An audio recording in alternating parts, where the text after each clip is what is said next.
Hi, what's going on, guys? It's Sickbit here, aka Meek, and we're coming at you with another Draft League Presents. Today we are going over Dragapult and why he is so damn fast. Alright, so we're going over Dragapult today, and I think, just to hop right into it, I think Dragapult is a late round first round pick or early second round pick in like a 16 people draft or 16 person draft.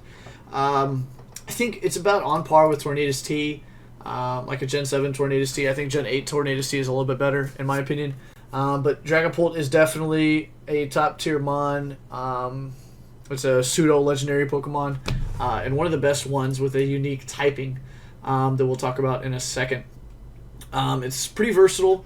It's got about, I would say it has 3 or 4 really good sets, and then a couple that are okay. It does have some really good utility, so in my opinion it's like a top 17, 18 top 17, 18 Pokemon in the Draft League format with Megas. It's like top 17, 18 I think, in my opinion. So we'll just get right into it. That's where I think it should be drafted, and I'll tell you my reasons why. So Dragon Ghost, really unique typing, only shares with Giratina, I believe, and obviously it's pre-evolutions. It's immune to fighting a normal, resists a bunch of stuff, pretty much everything that's dragon, and then bug and poison because of the ghost typing. And then it's weak to really common, really hard-hitting attacking types, dark, dragon, fairy, ghost, and ice. For the most part, all these are super attacking typings, except for fairy maybe. Or dragon, dragon, yeah. No, I think fairy mostly, because fairy's kind of, it's in the middle there with defense or offensive typing. I think there's a lot of healers that are fairy types. There's a lot of, there's a lot of healers that are fairy types. That's just the nature of it. It just makes sense. Let's go over the abilities here. We got 3 pretty good abilities, 2 that are used more often. Clear Body's really just used for your physical. Physical attacking, maybe, pretty much just physical for the Intimidate spam, cores. This prevents you from getting any of your stats lowered, including your speed. So maybe if you come in, maybe like you're going against sticky webs or something, come in with Clear Body. That doesn't really matter. Curse Body is interesting. You have to be hit, and after you're hit with a, is it physical? It doesn't have to be physical. After you're hit with a move, you have a 30% chance to disable that move, which Dragapult will later learn that Dragapult gets disabled on its own, so it doesn't really need this ability too much. But if you don't want to waste a turn, and let's say you're feeling lucky that day, Curse Body could be the play for you. So that can be interesting. Infiltrator is interesting because it goes through Reflect, Light Screen, Substitutes, and even if you're Will-O-Wisping or you're T-Waving, it'll go through a Safeguard. So I think that's pretty interesting. It's definitely can really mess up a team if they're not thinking if they don't think about the Infiltrator ability and they just think Clear Body or whatever it is. So let's go over the stats here. 88 is a really good HP stat, I think. Anything close to 90, it's only 2 points off, so that's pretty interesting. And for whatever reason, they took two points of HP out instead of 90, and they gave it to the speed. So that bolstering speed of 142 gets you up to about 421 with max DVs and a speed boosting nature, timid or jolly. And the defenses are not terrible, but they're not. They're really close to being a genie, which is like 80 and 90. You flip however you want to, whether it's Landorus or Tornadus, whatever it is. He's pretty close to a genie, but the HP stat far exceeds what the genies have. They usually stay about 80 or 79-ish. But the 75 stats, that's tough. It's tough. It'll survive a lot of hits. Maybe not like a Specs Moonblast from an offensive fairy or something like that, but it can survive hits. And I think the HP stat gives it fat subs. So it's pretty possible, especially with its resistances, to kind of set up on a couple of mons, which it does have good access to some pretty good mons. I wouldn't say it's wall breakery because it doesn't have an ability that really boosts its power, so it's pretty tough to get it to a wall breaker, but for some teams it goes crazy on hyper offense, and then on the bulkier stuff it can struggle quite a bit. You can find yourself kind of wondering what moves you're going to want to click, because its coverage moves they're really not going to hit crazy hard, especially because most of the coverage moves are going to be special. So we'll look at that though right now. Blistering speed, you can't take anything away from this. This thing's 421. That's freaking nuts. Shadowball is your good special coverage. Draco Shadowball is pretty much, you're running a special set, you're gonna run Shadowball and Draco most of the time. Gets flamethrower and T-Bolt, no ice beam, which is not terrible, because you get your Draco for your ice, for your dragons, but yeah, a lot of the times you're just going to want to click those two moves. You get Hex here. Hex doubles the power, so it would be 65. It doubles the power if your opponent has a major status condition. So that could be interesting. That could come into play, because that now makes that 65 130 base power. And so that Shadow Ball is looking a whole lot weaker in those calcs, because you're looking at 130 base power and 80. So that's a pretty crazy. It's also access to U-turn, which is really good. Choice spec set is pretty good for sweeping late game with kind of worn down teams. Pretty good specs is. Physicals, it's a little bit worse in my opinion. I think the special attacking, even though it has a lower stat of 100, I think the move pool can really help it out quite a bit. And see, I don't really think heavy duty boots is really that good here, but maybe that's for the Toxapexes of the world or something like that. But Will-O-Wisp Thunderwave I think is really good with the Hex set. I think Sub with leftovers is a little bit better, and I don't think you need U-turn on it in my opinion. But maybe that's why you have the heavy duty boots for the U-turn. I'm not sure about that. Oopsie, misclicked. Let's move on though. So yeah, those are good stats. Oh, Dragon Darts. Let me talk about Dragon Darts. So it's a two hit move. Does 50 base power each, so it's 100 total. This is its signature move.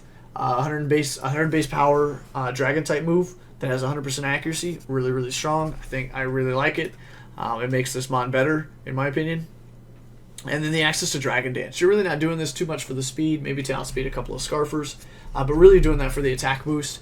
And the Life Orb bonus will actually start picking you up some KOs with that 120 attack. And a lot of the time you're going to be running a attack boosting nature.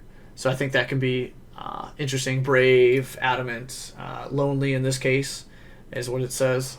And then access to Steel Wing, that's okay. I've used it a couple times.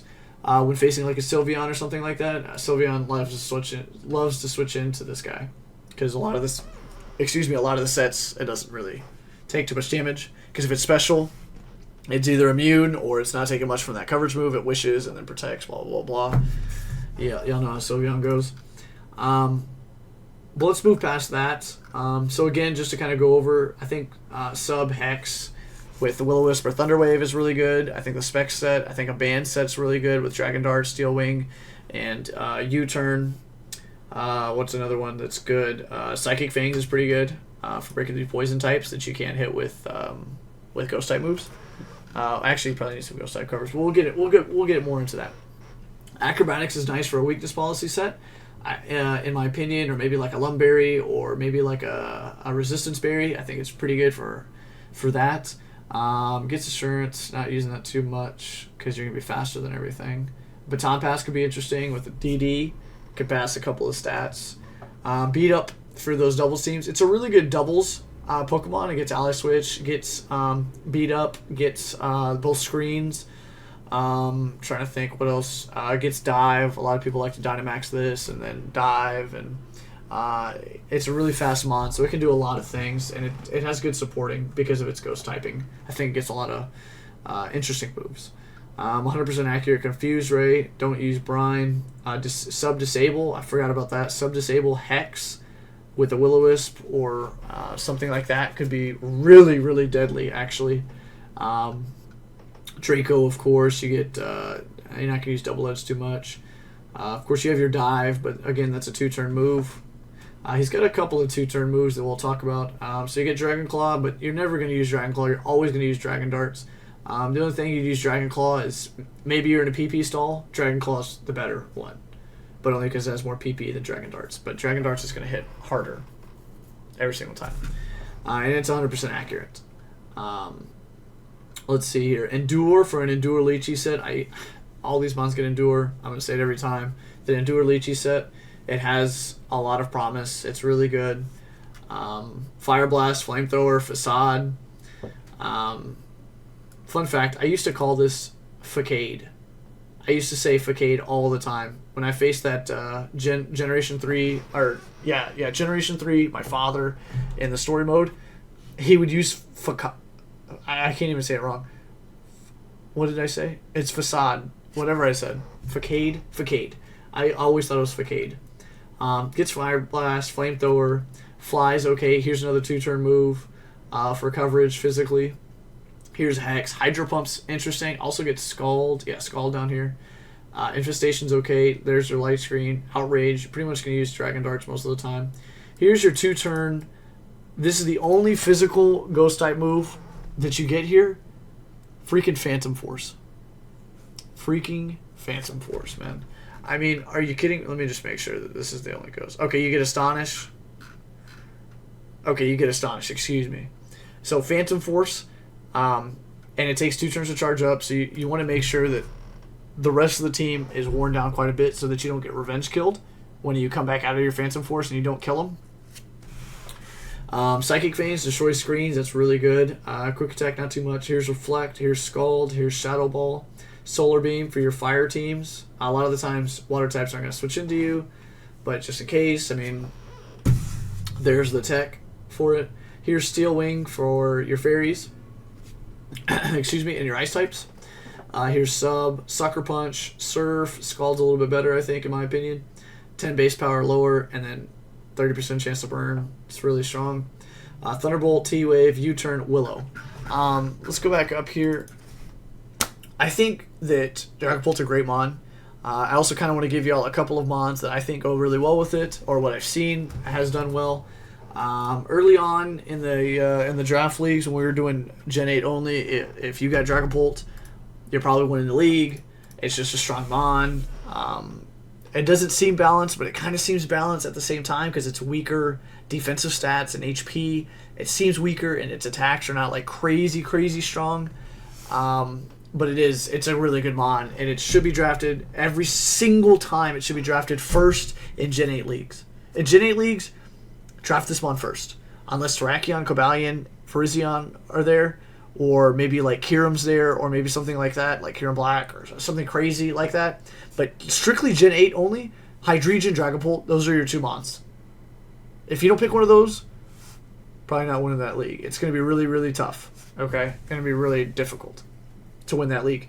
So, it's a really good mon. I think what it pairs well with is a Cobalion.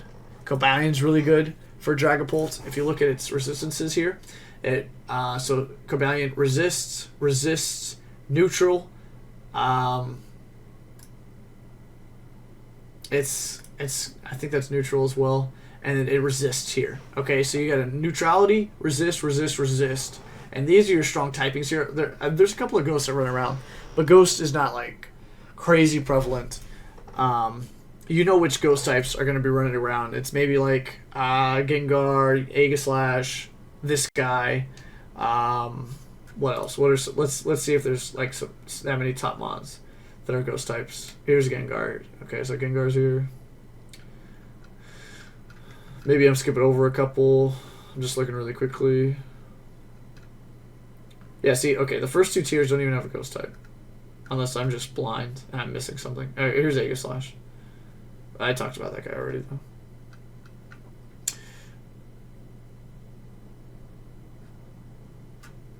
Yeah, so, yeah, you're not going to be dealing with the ghost type too much. So Cobalions are really good.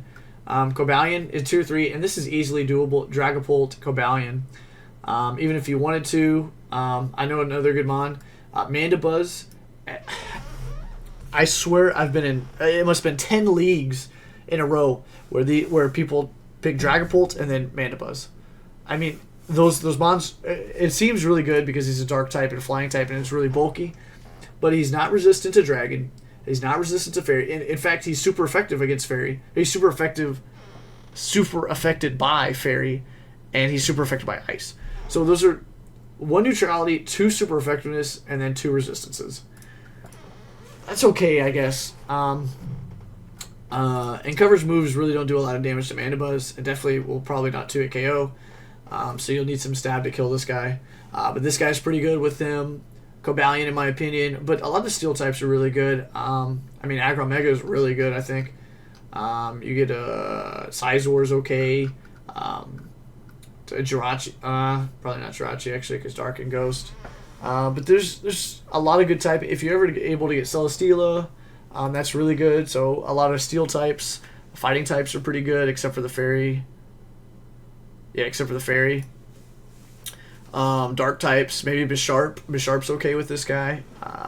He resists everything except for the fairy typing. He's neutral, I believe. So that's really good. I'm trying to think of anything else that I can say about Dragapult. I mean, that blistering speed to get to 421. Which I just realized if you restructure this, if you switch the 4 and the 1, I know you'd have to switch everything around. But it is 421. 142, max speed 421. That's interesting. Okay. So like I said, where I think it should go is late first round, early second rounds, and if you're in a Gen 8 only league, it should go first. That's my opinion. I think you get Dragapult, you win a lot of games. It does a lot of damage in those Gen 8 leagues with some weaker mons, with some weaker checks to it. I think it's really, really good. When